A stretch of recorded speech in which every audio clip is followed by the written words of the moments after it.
3 விஷயம் உங்க மூலம் இந்த உலகத்துக்கு நடந்தே ஆகணும். ஒன்னு என்ன?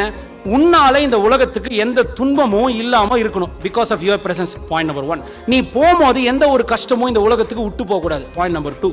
3வது, நீ இருந்ததுக்கு ஒரே சாட்சி உன்னோட ஆத்மா தான். உன்னுடைய ஆத்மா தான். இந்த ஆத்மா சாந்தி அடையலைன்னா இது சாந்தி அடையறதுக்கு இன்னொரு உடம்போட வரும். இந்த ஆத்மா எப்ப சாந்தி அடையும்? நீ 4 பேருக்கு நல்லது செய்யும் போதா? கிடையாது. உன்னை நீ நல்லா வச்சுக்கும் போது. நீ சந்தோஷமா இல்லனா 4 பேருக்கு நல்லது செய்யணும்ன்ற நோக்கம் இருந்தா கூட உன் மூலம் 4 பேருக்கு நல்லது நடக்காது. ஒருத்தருக்கு கோல்டு இருக்கு, காமன் கோல்டு இருக்கு, சொந்த பையன் இருக்கான் பக்கத்துல. இப்ப காமன் கோல்டு இருக்கும்போது அவர் போய் அந்த பையனை தொடுவாரா? ஏன் தொட மாட்டாரு? தொடர உரிமை இல்லையா? இல்ல இருக்கா?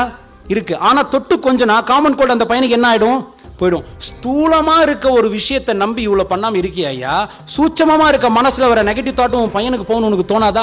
அதனாலதான் கர்மத்தில் பிராண கர்மம் ஏதொன்று செய்தாலும் மாறும், சங்கீத கர்மம் மாறாது தொடரும்.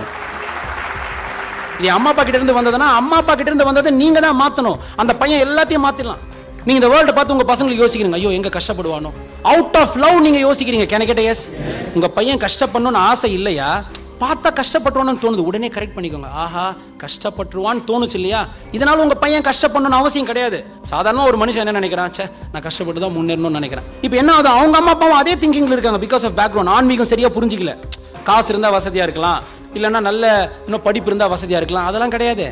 நல்லா MBBA முடிச்சுட்டு யூஎஸ்ல ஒருத்தன் நடுரோட்ல விட்டு வந்துட்டான். பொண்டாட்டிங்க ஓடி வருது. பிளான் பண்ணி விட்டு வந்திருக்கான் டாக்டர். சூசைட் பண்ணிக்கிறாரு. எப்படி? அரளி விதையை அரைச்சி அங்க எடுத்துன்னு போய் சாப்பிட்டு சாவுது. இதுக்கு எதுக்கு IIT? ஒரு காக்கா குருவி சூசைட் பண்ணுமா? நான் குருவிக்கு ப்ரொபோஸ் பண்ணாரா நான் சூசைட் பண்ணி காக்கா சாவுமா? இல்ல சிரிப்பா இருக்கு. திங்க் பண்ணி பாருங்க. இது எத்தனை பேருக்கு புரியும்னு எனக்கு தெரியல. நீங்க நினைக்கிற மாதிரி ஆன்மீகம் இது கிடையாது. உண்மையிலே நீங்க புரிஞ்சிக்க வேண்டிய ஒரு பெரிய விஷயம், விஞ்ஞானம் வளர்ந்துருச்சு, சூசைட் வளர்ந்துருச்சு. 73%. Connect S. 73% தன்னை தானே சாவடிக்க நிலைமைக்கு நம்ம விஞ்ஞானத்தோட இருக்கோம். அப்ப இது காரணம் என்ன?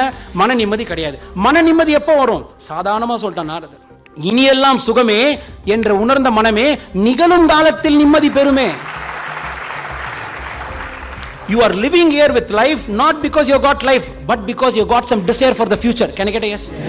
வருங்காலத்தை ஒரு எதிர்பார்ப்புக்காக நீங்க உயிரோடு இருக்கீங்க. நீங்க நினைச்ச விஷயம் நடக்காதுன்னு இப்போ தோணுச்சுன்னா இப்பயே வாழ பிடிக்காது, இல்ல செஞ்சா செத்துருவீங்க. இதான் யதார்த்தமான உண்மை. அப்ப நீங்க நினைச்சதெல்லாம் நடக்கும்ன்றது உங்களுக்கு எப்ப தெரியும்? நீங்க நினைச்சதெல்லாம் நடத்தி கொடுக்க உங்க கூட கடவுளே உயிரா இருக்கான்னு புரிஞ்சாதான் தெரியும்.